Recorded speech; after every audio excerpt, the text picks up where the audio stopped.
Guardián y bienvenidos a ETV Hoy, bienvenidos como siempre hasta ahora a la entrevista de actualidad. Para ello vamos a saludar a nuestro invitado del día, Pello Urizar, ongi etorri. Eskerrik asko.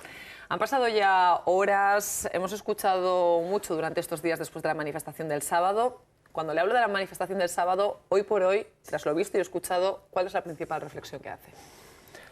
Bueno, la verdad es que a mí la conclusión a la que llegué después de esa manifestación es que por mucho que el Estado español, con sus diferentes herramientas que tiene a mano, intenta bloquear el propio proceso, intenta bloquear más allá. Yo creo que el propio derecho que tiene esta sociedad a expresar lo que entiende que es justo, pues tiene la capacidad de responder, no solo desde el ámbito político, desde el ámbito de las organizaciones sociales, sino el propio pueblo también, porque lo que se vio en Bilbao el sábado pasado fue un mar de personas que apoyaban.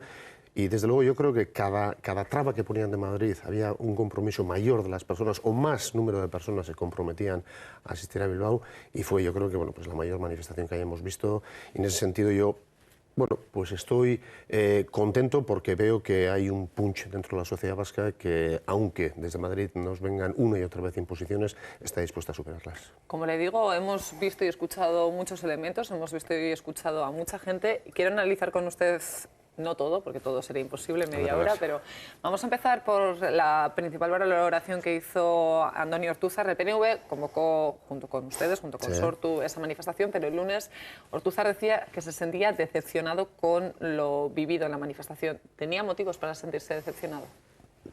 Hombre, yo comprendo que pueda hacer una valoración de esas, porque en principio sí que se acordó que la manifestación, bueno, decepcionó, sentía más que nada, para que recalquemos o dejemos claro, era por el tema de los gritos, los eslóganes que se escucharon, cuando se había pactado que iba a ser una marcha silenciosa.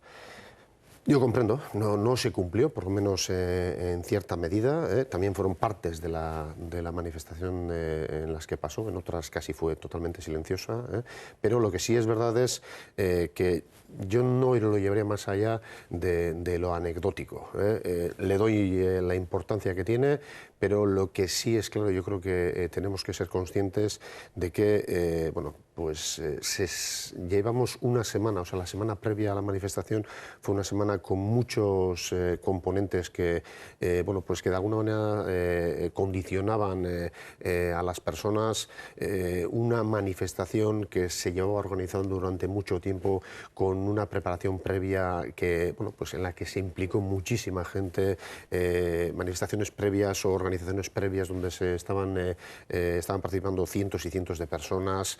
Bueno, todo eso, cuando estaba a punto de culminarse en la manifestación que se hace todos los años por la defensa de los derechos de los presos y las presas, bueno, pues resulta que las personas que estaban de alguna manera también activas en ese proceso para que el propio colectivo de presos avanzase hacia una situación de normalización, bueno, pues son detenidas.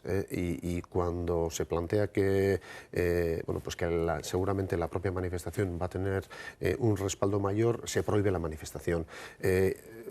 Sin lugar a dudas, yo de verdad cuando vi que se prohibía la manifestación, mi propia reacción fue de reacción de rabia, porque no entendía cómo se podía prohibir una manifestación que se llevaba haciendo durante años, que se estaba demostrando que no se cometía ni una ilegalidad y que se estaba respetando lo mínimo y donde de alguna manera se reclamaba también los derechos de personas que están en prisión. En ese sentido, la primera reacción fue de frustración, de rabia, pues incluso de gritar en un momento dado, ¿verdad? Pero lo que sí teníamos claro es que se podía dar una situación peligrosa, porque sí es verdad que bueno, pues esos ánimos exaltados que puede haber de muchas personas podían terminar de mala manera, y yo creo que bueno, pues la reflexión y el paso contiguo de asumir la responsabilidad por las formaciones políticas y los sindicatos fue algo, bueno, pues que teníamos que hacer, y lo bueno de todo es que hubo posibilidad de llegar a acuerdo para hacerlo, pero sí es verdad que eso que puede ser un análisis más frío, una consecuencia de un acuerdo político, no apaga las tensiones ni lo que puedan sentir las personas. No hubo, desde luego, de ninguna de las maneras, ni una consigna de que se diesen esos gritos, ni esas, pero lo que sí es verdad es que pues en una manifestación donde hay decenas de miles de personas, no puedes evitar que pues esa frustración que se estaba acumulando durante horas y durante días no saliera. Yo, de todas maneras, lo dejaría en lo anecdótico. Quizás son las formas, que suelen ser importantes, pero el fondo es más importante, y el fondo es que se pudo responder y que hubo un acuerdo para poder salvar esa situación y permitir que la sociedad vasca expresase de nuevo su voluntad. Del fondo vamos a hablar en los próximos minutos, pero por cerrar este capítulo de las consignas que se escucharon en la manifestación, ¿la izquierda abertzale podía haber hecho algo para que no se dieran esas consignas? Yo creo que no. Yo creo que no. Yo creo que no, porque una cosa es que tú pues organices con tiempo como es debido y dejando las cosas claras cómo van a ser, y otra cosa es que en el último momento, un día escaso, horas, con horas, te encuentres con una manifestación prohibida, cuando el juez que estaba llevando el caso le da el visto bueno, pero lo deja en manos de otro, de Velasco, y este lo prohíbe. Pues fue un sentido tal que, pues de una manera u otra, aquello había que solucionarlo, y lo importante era poder convocar una manifestación que llevase adelante esa petición. Todo lo demás en ese espacio-tiempo es imposible de gestionar, y estamos hablando de emociones humanas. Yo creo que, vuelvo a reiterar, son las formas que yo entiendo, que a algunas personas, algunas formaciones no les haya gustado, pero no le daría un carácter más allá de lo anecdótico, porque desde luego era imposible contener esa emoción humana que había.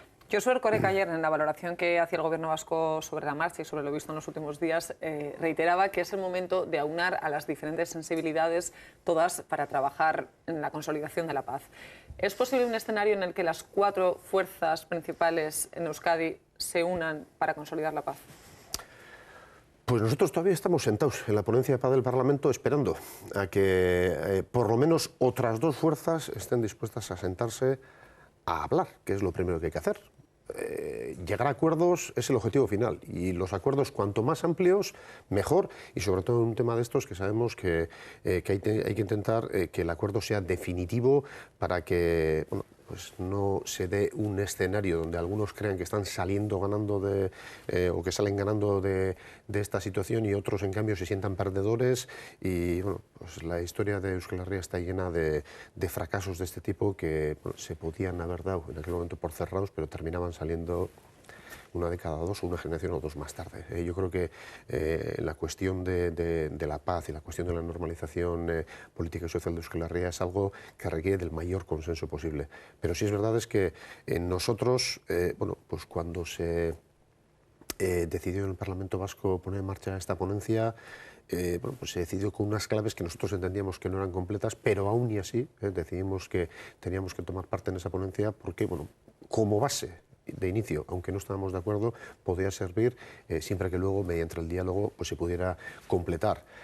Da la sensación de que todavía hay algunas formaciones que lo que quieren es poner cortapisas a cualquier cosa que pueda hacer Euskal Herria Bildu, y pone unas condiciones para que no esté. Pero si aún y así Euskal Herria Bildu decide que está, pues pone otras condiciones. Y llevamos, pues en lo que vamos de proceso de paz desde el año 2011, estamos viendo que es pues algo repetitivo. Cada vez que se da un paso, que se están dando, nadie lo puede negar, cada vez que se da paso se niega que se da ese paso, pero el tiempo luego deja a cada uno en su sitio y al final termina reconociendo que se ha dado el paso. La barrera se eleva un poco más, los condicionantes se elevan un poco más. Y yo tengo claro, todavía hay camino para hacer. Desde luego, ETA tiene un camino que hacer, desde luego las formaciones políticas que estamos en Euskal Herria Bildu tenemos un camino que hacer, pero yo creo que pues de rigor es exigir a aquel que está exigiendo que se haga todo el recorrido, que también por lo menos demuestre un mínimo voluntad para dar el primer paso. Y el primer paso es sentarse a hablar. Me hablaba de la necesidad de sentarse a hablar y que ustedes efectivamente están sentados todavía en la ponencia de paz esperando a que el resto de partidos que están también convocados a esa ponencia acudan.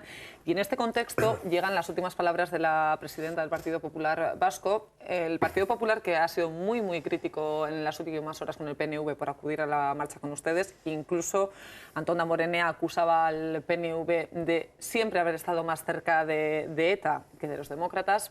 Pero intentando rebajar tal vez ese tono, ahora Borja Semper le dice al PNV que retome el acuerdo alcanzado con socialistas y con Partido Popular. Un acuerdo de 3 en el que ustedes estarían excluidos. ¿Cree usted que después del paso dado el sábado por parte del PNV aceptará esta propuesta del Partido Popular? Yo creo que el Partido Popular, hay un dicho muy conocido que dice que el ladrón se cree que todos son de su misma condición, y es que el Partido Popular está planteando todo el rato frentes anti Euskal Herria Bildu, frentes. Por lo tanto, cree que cuando se da una situación como la de la manifestación del sábado pasado, se genera un frente anti-PP. Y yo creo que, desde luego, eso se lo tienen que revisar. Se lo tienen que mirar y se lo tienen que revisar, porque, desde luego, no hay ninguna voluntad de generar frentes. Lo que vaya a hacer el PNV en cuanto, bueno, respondiendo a la solicitud del PP, pues habrá que plantárselo al PNV. Desde luego yo creo que no es una fórmula adecuada cualquier fórmula que excluya a Euskal Herria Bildu sistemáticamente, y eso lo sabe el PNV también. Nosotros no planteamos ni una fórmula que excluya a nadie, pero lo que sí es verdad es que lo que no vamos a permitir tampoco es que haya planteamientos donde nos excluyan a nosotros. Nosotros no vamos a poner vetos, no vamos a tampoco consentir que se nos vete, pero lo que sí tenemos claro es que este país tiene que seguir avanzando, y para eso lo que tenemos claro es que si hay posibilidades de llegar a acuerdos se tienen que dar. Los que no estén, pues ellos tendrán que explicar por qué no están, pero nosotros no vamos a vetar a nadie y queremos que estén todos para llegar a acuerdos. En esta situación también se da ese encuentro que hoy mismo van a mantener Arantza Quiroga con Mariano Rajoy. ¿Denota usted algún matiz en la política sobre el conflicto vasco entre el Partido Popular Vasco y el Partido Popular en Madrid? Bueno, yo sí tengo claro que el Partido Popular Vasco tiene una percepción diferente que la que puede tener el Partido Popular en Madrid. Otra cosa es que el Partido Popular Vasco no puede tener las manos libres para decir y hacer lo que quiere, porque es que las decisiones no se toman aquí, se toman en Génova. Y en ese sentido están condicionados. Sí que se nota que hay otra perspectiva, sobre todo porque fuera de las cámaras o fuera de los micrófonos eso se traslada, pero sí es verdad que bueno, pues, los partidos que tienen la centralidad en Madrid no tienen la posibilidad de desarrollar todas las políticas tal como se perciben en Euskal Herria, y ellos son conscientes de que muchas de las políticas que se implementan desde Madrid no tienen de ninguna de las maneras son bien recibidas por la sociedad. Entre otras cosas, se percibe en el apoyo social, que cada vez es menor en las dos formaciones, tanto el Partido Popular como el Partido Socialista. ¿Cree usted que la manifestación del sábado, usted hablaba de esa marea, eran más de 100.000 personas las que andaron por las calles de Bilbao, ¿cree que la manifestación influyó más al gobierno español de lo que quiere hacer creer? No, yo creo que 100.000 personas o 130.000 personas, desde luego, son muchas personas para la realidad de Euskal Herria, pero por desgracia, lo digo por desgracia porque cuando bueno, pues ETA estaba activa, bueno, pues en los primeros titulares siempre aparecía Euskal Herria, relacionándolo solo a que la violencia, y en el momento que eso se ha superado, en vez de ver una oportunidad para llegar a acuerdos, lo que han hecho es desestimar y decir, bueno, estos vascos, que son pocos y ya no molestan, porque no están utilizando la violencia, bueno, pues no nos influyen, y nosotros tenemos nuestros propios problemas, nuestra propia centralidad, nuestra propia realidad, que es mucho más importante que la periférica. Es, desde luego, algo que no se da solo en este caso. Históricamente esa ha sido la percepción que ha tenido el Estado español respecto a Euskal Herria y otras naciones que hay dentro del Estado español, y ahora mismo están actuando de la misma manera. Solo se preocupan de aquellas naciones sin Estado en el momento en que los movimientos que sean esas naciones pueden perjudicar los intereses de España. Por lo tanto, yo creo que están perdiendo una gran oportunidad, porque lo que sí es verdad es que nosotros aquí estamos dispuestos a llegar a acuerdos, no queremos excluir a nadie, entendemos y me parece legítimo que haya personas que se sientan vascas y españolas, que sientan que Euskal Herria tiene que tener su recorrido dentro del Estado español. La democracia tiene que permitir que cada uno defienda sus posturas hasta el final, pero tiene que ser hasta el final. No son solo legítimas aquellas que entienden que Euskal Herria tiene un recorrido dentro del Estado español, tan legítimas son aquellas que entienden que puede tener un recorrido fuera del Estado español. Eso es democracia, pero yo ahora mismo no veo que el gobierno español tenga intención de moverse un ápice. Y creo, por desgracia, que no se va a mover hasta que ellos se den cuenta de que esta política que están llevando adelante pues no les beneficia. En el momento en que se den cuenta de que de alguna manera ya no saquen tajada política y que lo saque algún adversario político, cambiarán. Pero esa es la realidad en la que vivimos. Le quería hacer precisamente una pregunta que va bastante en la dirección de lo que me está hablando. Arantza Quiroga el domingo dijo que la cuestión de los presos es una cuestión que en Euskadi no interesa. A su vez, el ministro de Interior dijo que ni una ni dos manifestaciones iban a hacer cambiar la política penitenciaria del gobierno español, algo que también ha dicho ahora mismo Mariano Rajoy en Washington. Pero en toda esta situación, ayer hablábamos con Gorka Espiau y nos decía que no existe ningún conflicto en el mundo que se haya solucionado sin hablar de la cuestión de los presos. ¿Cómo se casan todas estas posiciones? Hombre, es reiterativo lo que dice el Partido Popular una y otra vez, que el tema de los presos no interesa a nadie y que es solo un problema concreto de Sortu y de la izquierda abertzale. Yo no voy a decir que sea el problema único y tampoco voy a decir que no haya otros problemas que le interesan y con gravedad a la sociedad vasca, pero pues que ponga otro tema y que lleve 130.000 personas a la calle. Yo creo que es un termómetro, no es el único termómetro, sin lugar a dudas, pero es un termómetro que tiene su importancia. Y desde luego, si algo yo creo que tenemos que tratar con humildad es un proceso de paz y normalización, entre otras cosas, porque nosotros no sabemos cómo se hace, no tenemos esa experiencia.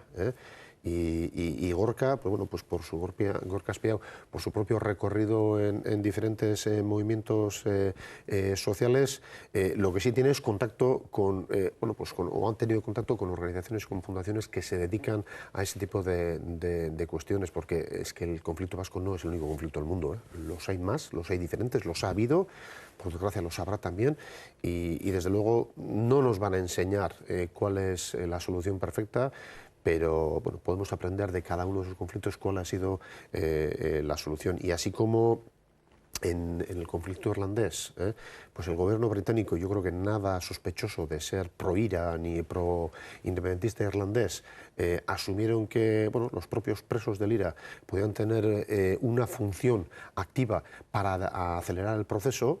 Y así lo hicieron, sacando a aquellos presos que tenían un peso político y que ayudaron. Bueno, pues el gobierno español, el Estado español, aquí entiende que eso se entendería como una claudicación, pero la cuestión es que está recogiendo lo que está sembrando. El Partido Popular y el gobierno de Mariano Rajoy ha sembrado pues la presión sembró la presión creando ese entorno mediático y ese entorno de víctimas para presionar al gobierno de Rodríguez Zapatero, y en el momento en el que el Partido Popular llegó a la Moncloa sigue siendo presionado. No tiene margen de maniobra porque no ha permitido. Yo creo que es, como en otras tantas cosas, es una visión equivocada de las cosas, desde luego nada práctica, porque se va a los maximalismos, es o todo o nada, y desde luego yo creo que se demuestra, si algo se demuestra en la resolución de otros conflictos alrededor del mundo, es que el todo y nada no sirve, que lo que sirve son, pues a ver cómo podemos dar pasos, aunque sea pasos pequeños, mediante acuerdos. Y desde luego que el tema relacionado con los presos y presas es un tema importante, como se ha demostrado en otros procesos también. Antes me ha dicho que vivió con rabia y frustración la prohibición de la manifestación convocada por Tantas Tanta. El miércoles, ese mismo miércoles, se producían las 8 detenciones en Bilbao. ¿Estas situaciones indican que existe una involución dentro de la justicia española? Estas situaciones indican que pues el Estado español, más allá de no ayudar a que el proceso llegue hasta su fin, no es que haya decidido bloquearlo, no es que haya decidido pararse quieto y no ayudar, sino lo que ha decidido es, de alguna manera, poner todas las trabas posibles. Estamos viendo que, concretamente, la Guardia Civil se está convirtiendo en una fuerza de ocupación, si no lo era ya, ahora cada vez más, porque una vez que ya la actividad de ETA ha terminado, la única función que tiene es vigilar a una gran importante parte de este país. Estamos viendo cómo se están dando sucesivamente detenciones de personas que la única actividad que tienen es una actividad política. Yo creo, por desgracia, que todavía se van a dar más también, y es porque esas vigilancias que justifican las detenciones, que dicen llevan meses, yo creo que hay más personas también que están vigiladas, y en ese sentido todavía está intentando situarse en el escenario anterior, en el escenario donde ETA estaba activa, donde ETA era la mayor baza que tenía el Estado español para justificar las políticas que estaba llevando en Euskal Herria, y en ese sentido todavía aquella frase de que todo es ETA la está utilizando. Todo es ETA. Estas 8 personas también son ETA. Estas 8 personas eran las que estaban controlando al colectivo de presos vascos para que no diesen los pasos, y casualmente unos días antes habían dicho que aceptaban la legalidad, que aceptaban las vías que se dan a través de la legalidad. A través de los medios se estaba diciendo que algunos de los presos o las presas, o algunos que habían salido por la derogación de la doctrina Parot, estaban haciendo un trabajo importante para bloquear bueno, pues el posicionamiento de los presos. Bueno, pues unos días más tarde salen en Durango diciendo que asumen esa decisión y que la hacen suya, que les parece bien, y bueno, las personas que han estado dirigiendo eso, que han estado llevando ese tema, son detenidas, diciendo que son el último tentáculo de ETA y que su objetivo es entorpecer el proceso y entorpecer los pasos que tienen que dar los presos. Pues yo creo quizás debían ser detenidos por la propia ETA, ¿verdad? Porque si es eso lo que estaban haciendo según el Estado español, lo estaban haciendo muy mal, muy mal.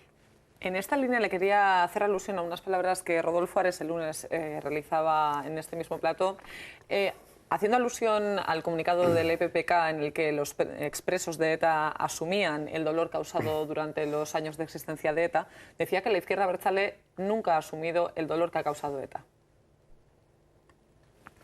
Hombre, a mí me consta que la izquierda abertzale, antes de la legalización de Sortu, en el año 2010, lo que hizo fue asumir que su propia actuación como formación política podía haber causado daño de una manera activa o pasiva, y asumía eso y además pedía disculpas por lo que podía haber pasado. Yo creo que sobre las actuaciones de ETA tiene que decidir ETA. Y los presos políticos, algunos, ¿verdad?, que han sido miembros de ETA, en el momento que reconocen que ellos también han tenido bueno, pues, alguna parte de lo que han vivido y en principio lo asumen, pues es positivo. Seguramente, y yo eso lo comprendo y es legítimo, no es suficiente para algunas personas, pero tampoco era suficiente en la situación en la que estábamos en el 2010, y en el 2014 estamos en una situación totalmente diferente.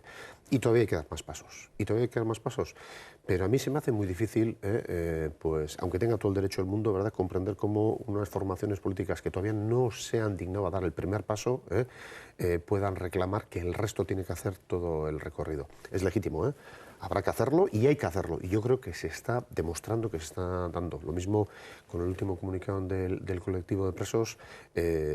Yo creo que eso es un avance para bueno, pues esa situación de estancamiento que nos habíamos encontrado desde que Mariano Rajoy llegó a la Moncloa. En vez de bueno, pues ayudar a ese estancamiento, lo que se ayuda es a la solución. Bueno, no será suficiente que empiecen a dar un paso y que nos digan, es que estáis diciendo que no es suficiente, pero que den el primero, es que no lo dan. Hoy mismo en Gasteiz, de hecho, ya ha comenzado esa reunión para hablar sobre las detenciones del miércoles de las que estábamos hablando. Es una iniciativa propuesta de Euskal Herria Bildu. Euskal Herria Bildu pide que se rechacen y se condenen esas detenciones. El PNV dice que ese debate se tiene que llevar al plan de paz y el PSE dice que va a llevar un texto alternativo. Es un reflejo también de que sigue siendo difícil casar diferentes posiciones, aunque las tres partes, las tres formaciones, están en contra de esas detenciones. No es fácil, el tema no es fácil y desde luego llegar a acuerdos teniendo en cuenta que de alguna manera el guión muchas veces se impone desde Madrid con ese tipo de tensiones, con las prohibiciones, bueno, no suele ser fácil. Desde luego nosotros lo que sí es verdad es que vamos a priorizar que se llegue a acuerdos en este tipo de cuestiones. Estamos de acuerdo, de verdad, en la filosofía estamos de acuerdo que este tipo de temas hay que tratarlos quizás fuera de cámaras en la propia ponencia de paz, pero lo que sí es verdad es que la ponencia de paz no puede convertirse en algo donde se desvían todas estas cuestiones, pero luego no se tratan porque la ponencia está parada. Nosotros no tenemos ningún problema y es más, con algunas otras propuestas que en su día trasladó el Partido Popular, apoyamos que se llevasen a la ponencia de paz, no vamos a oponernos a eso, pero que no se convierta la ponencia de paz, una comisión, una ponencia donde lo único que haga es acumular este tipo de iniciativas sin tratarlas. Creemos que se tienen que tratar, entonces lo que instamos es a todas las formaciones políticas a que de verdad se sienten en la ponencia y podamos hablar, y aquel que no se quiera sentar, pues que no se sienta, pero que sea de motu propio, pero yo creo que los que sí queremos sentarnos tenemos que estar y empezar a trabajar. ¿Cree de todas maneras que de hoy de Vitoria podría salir un comunicado conjunto, aunque sea entre estas tres formaciones? Porque el Partido Popular ya ha dicho que está en contra y UPyD también. No lo sé si podría ser. Yo lo que sí te digo es que nosotros no estamos en contra de que ese tema se traslade a la política.